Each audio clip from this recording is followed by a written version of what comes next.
Oh, hey there! You must be here for Allison's birthday party. Got your party hat on? Did you get her a gift as well? And hopefully you brought the most important thing, your devil-worshipping satanic robe, because it's not a party without one of these bad boys.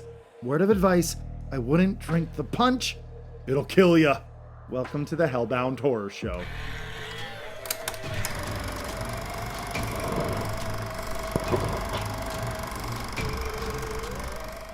I finally get to review this Australian classic. God knows I've mentioned it enough in my past reviews. There are so many birthday-themed slasher films from 1981. You have Allison's Birthday, Allison's Birthday, and Allison's Birthday. Well, I wrongly accused Allison's Birthday of being a birthday-themed slasher film, and I was wrong. Way wrong. But can you blame me for guessing? 1981 was the year for slasher films after all, and so many of them had a holiday-typed theme. It was a serious trend, and sure, I should have been doing more homework. So, sorry. I didn't originally plan to review Allison's Birthday. Getting a copy of the out-of-print DVD that was only released in Australia as a dual pack was out of the question. And sure, I could have used a terrible quality version on YouTube, but that wouldn't do the film justice. My horror prayers were answered in late 2021 when Severin announced that they were going to release Allison's Birthday on Blu-ray with a brand new transfer. Sure, it's not a standalone release, but instead it's part of the 20 folk horror bundle set, All the Haunts Be Ours. I absolutely love this set, and I firmly believe that it's the physical media release of the year for 2021. If you don't own this set, what are you doing? It has some of the best and most influential folk horror films found around the world. This is a Criterion level release. I don't have the time to get into each and every one of these films, but the great master Chaos is reviewing every film found in this set on his YouTube channel. Check him out and send him some love. He does some great stuff and keeps everyone up to date with the latest horror boutique releases. So based on the box set, I get the assumption that Allison's Birthday isn't really a slasher film, but instead is a little bit closer to the religious cult side of horror. But enough assumptions. Let's find out what this movie's about. The film starts with a seance, and let me just say, I love this opening shot. It's filmed through a clear glass table and is pretty stylish for a director who only ever directed television. We have Allison here with two friends, and the title card points out Allison's age. That is not what a 16-year-old looks like. Well, the girls get a spirit to contact them, and like any good seance, a girl gets possessed. Who is it?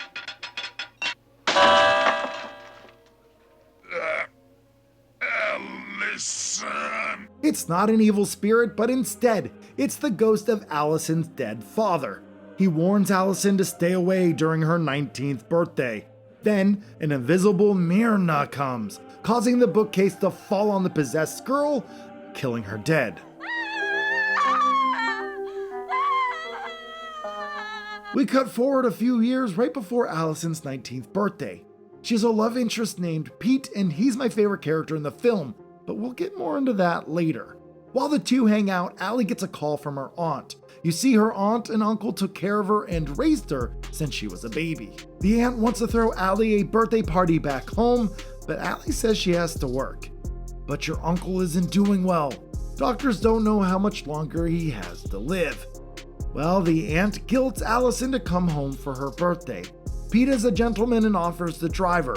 He has family not too far away and can just stay with them while Allie is there. Don't you just love Pete's car?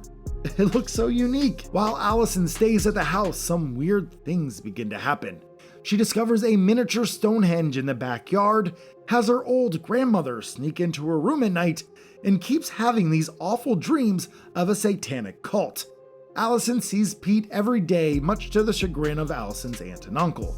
They want Allison to themselves because, guess what?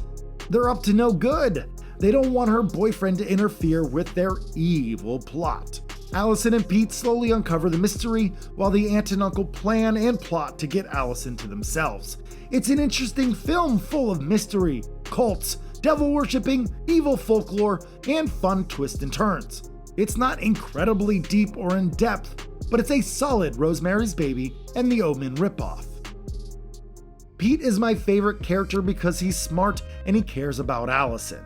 He knows right from wrong and knows something is fishy right from the start. He has Allie's best intentions at heart and he will do anything to help her out. I hate when movie characters play dumb and can't figure something out, especially when the audience already knows the answer.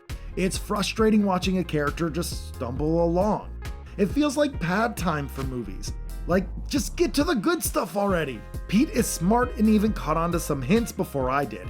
At one point, a doctor comes over and tells everyone that Allison needs some rest. Pete has to stay away from Allison under doctor's orders. Well, Pete goes home, does some sleuthing, and through the phone book and through the operator, he deduces that there is no doctor by that name in town. It's smart stuff. As critics have already pointed out, Allison's birthday is lacking in scares and tension.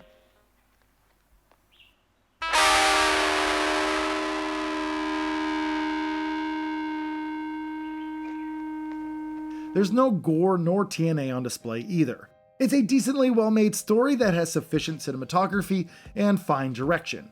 It could have been a really solid short film and accomplished the same message, but I never got bored, and I was always entertained. I enjoyed Allison's Birthday. It's nothing special, but it's a fun flick for what it is. Myrna has been waiting a long time for Allison. When people usually talk about Australian horror films, they talk about the horrors found in the Australian outback, the untamed parts of the country.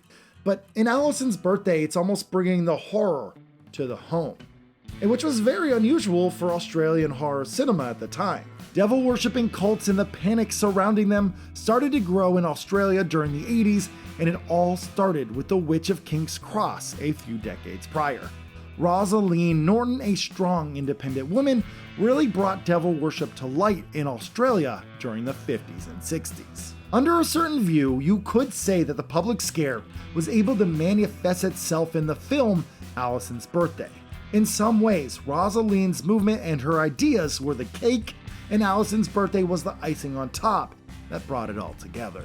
The featurette found on the Blu-ray set goes into a lot more details about Rosaleen and Allison's Birthday and is a super dense but well executed special feature. Well, if it isn't clear already, this set is a must own. Allison's Birthday isn't even the best movie on this set, and it actually may be one of the weaker entries here. That just goes to show how awesome this set is. Pick it up if you can. And that's all I have for tonight. So, as always, thank you so much for watching. Stay healthy, stay safe, and take care, everyone.